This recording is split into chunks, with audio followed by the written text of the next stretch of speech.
Apakah kamu pernah merasa tenang hanya karena ada angka di rekening tabungan? Seolah-olah setiap digit yang menumpuk otomatis menjamin keamanan hidupmu, padahal kenyataan seringkali berbeda. Bayangkan, kamu menatap saldo yang tampak cukup, namun di balik layar ada rentetan masalah yang menggerogoti kestabilan keuanganmu.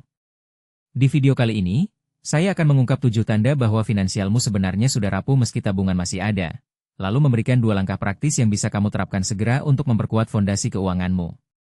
Simak baik-baik, karena di akhir video saya akan mengajak kamu merenungkan apa yang sudah kamu lakukan dan menuliskan komentar tentang langkah pertama yang akan kamu ambil. Kita mulai dengan memahami mengapa sekadar menabung tidak selalu cukup. Tabungan memang penting sebagai bantalan darurat, namun bila tidak diimbangi dengan pengelolaan arus kas, kontrol utang, dan perencanaan jangka panjang, ia bisa menjadi ilusi keamanan. Banyak orang terjebak dalam pola tabungan keamanan karena budaya yang menekankan pentingnya menabung, padahal mereka mengabaikan faktor-faktor lain yang lebih krusial. Akibatnya, ketika terjadi guncangan tak terduga, seperti kehilangan pekerjaan, biaya kesehatan mendadak, atau inflasi yang melambung, tabungan yang ada tidak mampu menutupi kebutuhan, dan keuangan pribadi menjadi goyah. Akar permasalahan biasanya berawal dari kurangnya pemahaman tentang aliran uang masuk dan keluar. Tanpa catatan yang jelas, orang cenderung mengira mereka hidup dalam keseimbangan, padahal sebenarnya pengeluaran rutin sudah melampaui pendapatan, atau utang menumpuk secara tersembunyi. Kebiasaan menabung secara otomatis tanpa meninjau kembali anggaran juga menimbulkan rasa puas palsu. Pada titik inilah tanda-tanda rapuhnya keuangan mulai muncul, satu persatu, seperti rangkaian ikon garis tipis yang menggambarkan setiap gejala. Tanda pertama muncul ketika kamu selalu mengandalkan uang saku untuk menutupi kebutuhan mendesak, meski sudah ada tabungan. Ikon garis tipis yang menampilkan siluet dompet terbuka menandakan bahwa dana darurat tidak pernah dipakai, melainkan selalu diisi kembali. Ini berarti kamu menabung, tetapi ketika sesuatu terjadi, kamu tetap mengandalkan pinjaman atau kartu kredit, menambah beban utang. Solusinya bukan sekadar menambah saldo, melainkan meninjau kembali kebijakan penggunaan dana darurat. Tetapkan batas maksimal penarikan, dan pastikan setiap penarikan diikuti dengan rencana pengembalian yang realistis. Tanda kedua terlihat ketika kamu memiliki banyak akun tabungan tersebar, namun tidak ada yang khusus dialokasikan untuk tujuan tertentu. Ikon garis tipis yang menampilkan beberapa kotak berlabel tabungan berjejer menandakan fragmentasi dana. Tanpa tujuan yang jelas, uang mengalir tanpa arah, sehingga sulit menilai apakah kamu sudah menyiapkan dana pensiun, pendidikan anak, atau investasi jangka panjang. Mengatasi hal ini memerlukan penyusunan prioritas, alokasikan persentase tertentu dari pendapatan untuk masing-masing tujuan, lalu konsolidasikan akun-akun yang tidak efisien. Tanda ketiga muncul ketika kamu terus-menerus hidup di atas batas pengeluaran bulanan, meski saldo tabungan tampak aman. Ikon garis tipis yang menggambarkan grafik naik turun melambangkan fluktuasi arus kas yang tidak terkendali. Ini biasanya terjadi karena tidak ada anggaran yang diikuti secara disiplin. Solusinya adalah membuat anggaran berbasis kategori, mencatat setiap transaksi, dan menyesuaikan pengeluaran yang tidak penting. Tanpa langkah ini, tabungan hanyalah penampung sementara, bukan jaminan jangka panjang. Tanda keempat muncul ketika beban utang menempati proporsi besar dari pendapatan, namun kamu masih merasa aman karena ada tabungan. Ikon garis tipis yang menampilkan rantai mengikat simbol utang menandakan ketergantungan pada kredit. Jika persentase utang terhadap pendapatan melebihi 3040%, risiko gagal bayar meningkat, terutama saat suku bunga naik. Disinilah kamu perlu melakukan restrukturisasi utang. Fokus lunasi utang berbunga tinggi terlebih dahulu, renegosiasi tenor, atau konsolidasi untuk menurunkan beban bulanan. Tanda kelima terlihat ketika kamu tidak memiliki asuransi yang memadai, padahal tabungan sudah cukup. Ikon garis tipis yang menampilkan payung kecil melambangkan perlindungan yang tipis. Tanpa asuransi kesehatan, jiwa, atau properti, satu kejadian buruk dapat menggerogoti tabungan dalam sekejap. Memilih polis yang sesuai dengan profil risiko dan kebutuhan keluarga menjadi langkah penting, karena asuransi berfungsi sebagai perisai yang melindungi tabungan dari kerusakan total. Tanda keenam muncul ketika kamu tidak memiliki rencana investasi yang jelas, melainkan hanya menabung di rekening biasa. Ikon garis tipis yang menampilkan panah naik turun tanpa arah menunjukkan stagnasi nilai uang. Tabungan di bank biasanya memberikan bunga yang lebih rendah dari inflasi, sehingga daya beli menurun seiring waktu. Mengalokasikan sebagian tabungan ke instrumen investasi, seperti reksadana, obligasi, atau properti, dapat melindungi nilai dan menghasilkan pertumbuhan. Namun, investasi harus dipilih sesuai toleransi risiko dan horizon waktu, bukan sekadar ikut-ikut tren. Tanda ketujuh muncul ketika kamu tidak melakukan evaluasi rutin terhadap kondisi keuangan. Ikon garis tipis yang menampilkan jam pasir setengah terbalik menandakan ketidakpastian yang terus berlanjut. Tanpa review bulanan atau tahunan, kamu tidak tahu apakah langkah-langkah perbaikan yang diambil berhasil atau malah menambah beban. Evaluasi meliputi pengecekan saldo, rasio utang pendapatan, performa investasi, serta kecukupan dana darurat. Tanpa proses ini, kamu tetap berada di zona nyaman yang menipu. Setelah mengidentifikasi ketujuh tanda tersebut, mari kita masuk ke fase solusi. Kerangka kerja yang saya rekomendasikan terdiri dari 3 pilar utama: kontrol arus kas, pengelolaan utang, dan pertumbuhan aset. Pada tiap pilar, ada langkah-langkah konkret yang dapat kamu terapkan dalam 3 hingga 6 bulan pertama, kemudian diikuti dengan penyesuaian berkelanjutan. Langkah pertama berada pada kontrol arus kas.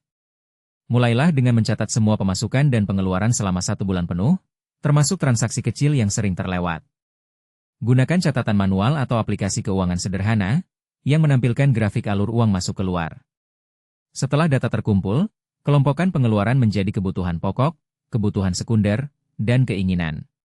Dari sini, tetapkan batas maksimal untuk masing kategori, misalnya tidak lebih dari 50% untuk kebutuhan pokok, 30% untuk kebutuhan sekunder, dan sisanya untuk tabungan serta investasi. Jika ada kategori yang melampaui batas, lakukan penyesuaian segera, seperti mengurangi langganan yang tidak terpakai atau menunda pembelian barang mewah. Kunci di sini adalah konsistensi pencatatan. Bila catatan terhenti, kontrol arus kas pun runtuh. Langkah kedua berfokus pada pengelolaan utang.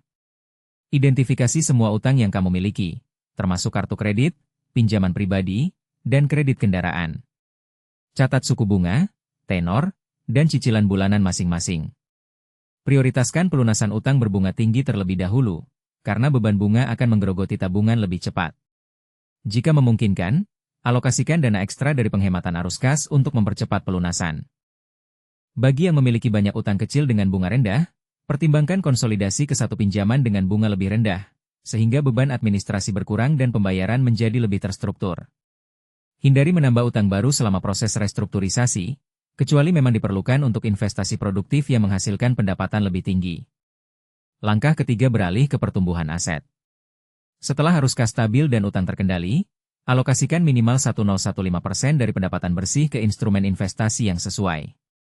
Mulailah dengan reksadana pasar uang atau obligasi untuk mengurangi volatilitas, kemudian secara bertahap tambahkan reksadana saham atau properti bila toleransi risiko memungkinkan. Penting untuk melakukan diversifikasi, sehingga penurunan nilai satu aset tidak menjerumuskan keseluruhan portofolio. Selalu tinjau performa investasi setiap 3 bulan, dan sesuaikan alokasi bila diperlukan, misalnya mengalihkan sebagian ke instrumen yang lebih aman saat pasar sedang tidak stabil. Langkah keempat melibatkan perlindungan melalui asuransi. Lakukan audit kebutuhan asuransi.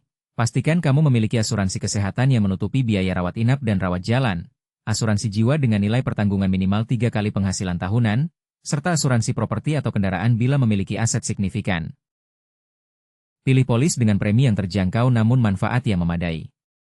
Jika premi terlalu tinggi, pertimbangkan meningkatkan deductible atau mengurangi manfaat yang tidak esensial, asalkan tetap memberikan perlindungan dasar. Langkah kelima adalah membangun dana darurat yang benar-benar dapat diakses.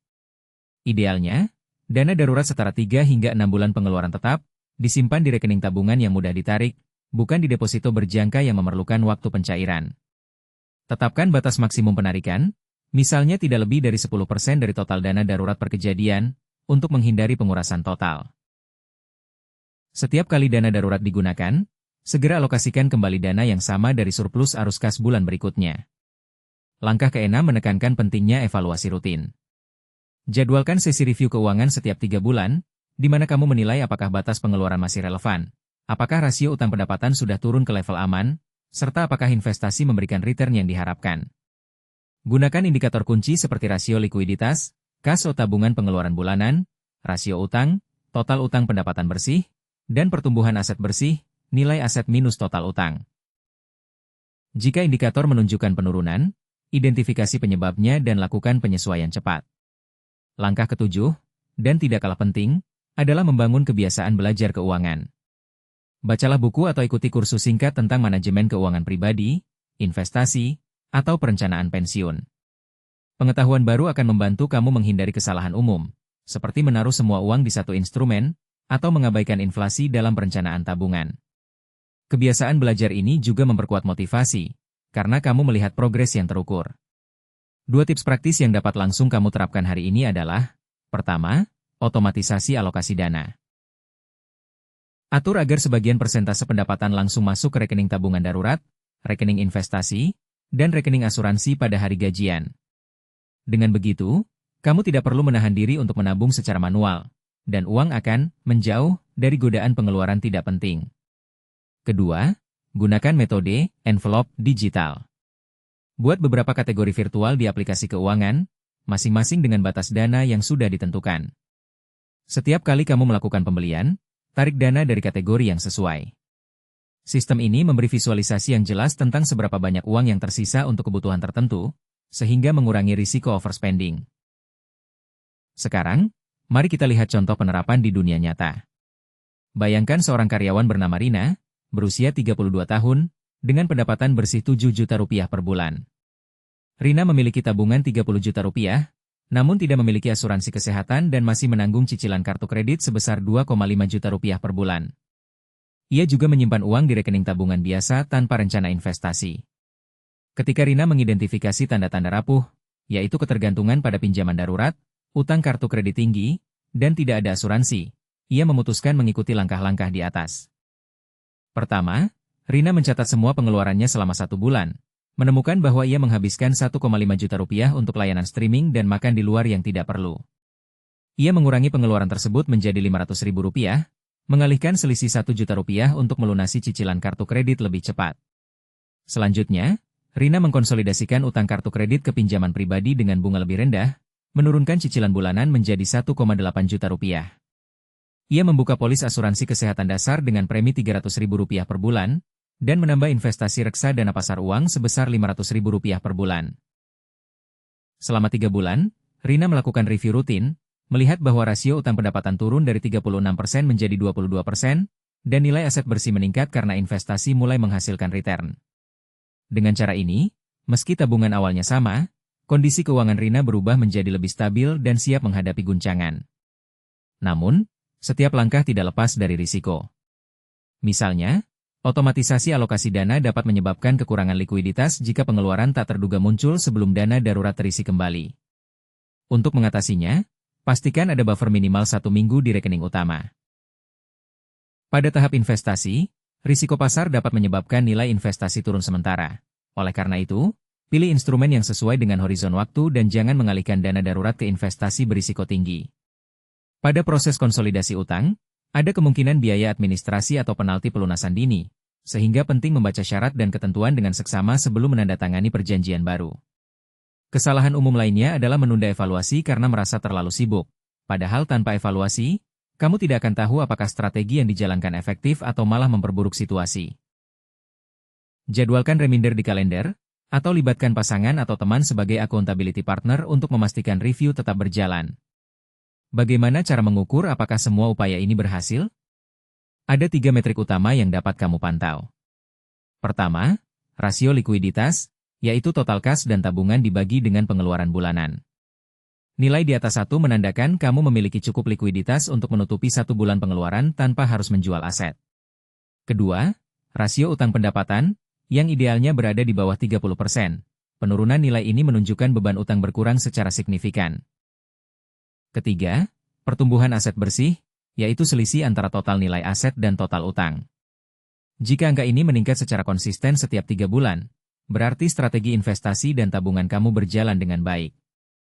Selain angka, perhatikan pula perasaan mental, rasa tenang saat melihat laporan keuangan, tidak lagi terjaga oleh kekhawatiran utang, dan kemampuan untuk merencanakan masa depan dengan keyakinan. Kombinasi indikator kuantitatif dan kualitatif inilah yang menandakan keberhasilan. Sebagai penutup, mari kita rangkum inti pembahasan. Tabungan memang penting, namun tidak cukup untuk menjamin keamanan finansial jika 7 tanda rapuh. Ketergantungan pada pinjaman darurat, tabungan terfragmentasi, pengeluaran melebihi pendapatan, utang tinggi, asuransi kurang, investasi stagnan, dan tidak ada evaluasi rutin, masih mengintai. Dengan mengikuti 3 pilar kontrol arus kas, pengelolaan utang, dan pertumbuhan aset, serta menerapkan langkah-langkah konkret mulai dari pencatatan pengeluaran, pelunasan utang berbunga tinggi, diversifikasi investasi, hingga otomatisasi alokasi dana, kamu dapat mengubah tabungan menjadi fondasi yang kuat. Jangan lupa untuk meninjau secara berkala, mengukur rasio likuiditas, utang pendapatan, dan pertumbuhan aset bersih, serta memperkuat pengetahuan keuangan melalui belajar terus-menerus. Sekarang giliran kamu. Luangkan waktu sejenak, periksa rekeningmu, dan tanyakan pada dirimu, apakah saya masih terjebak dalam salah satu tanda rapuh ini? Jika ya, pilih satu langkah pertama yang paling mudah kamu lakukan. Mungkin mencatat semua pengeluaran selama 1 minggu, atau mengatur otomatisasi alokasi dana. Tulis di kolom komentar apa langkah pertama yang akan kamu ambil, dan bagikan pengalamanmu kepada penonton lain. Dengan berbagi, kita semua dapat belajar dan saling menginspirasi untuk membangun keuangan yang lebih sehat. Terima kasih telah menonton. Semoga video ini memberi pencerahan, dan sampai jumpa di video selanjutnya. Selamat beraksi. Intinya, jalankan langkah kecil ini secara konsisten supaya hasilnya benar-benar terasa dan perubahanmu tidak berhenti di tengah jalan. Kalau video ini ngebantu, subscribe sekarang, tekan like, tulis pendapatmu di kolom komentar, dan share ke temanmu biar makin banyak yang terbantu.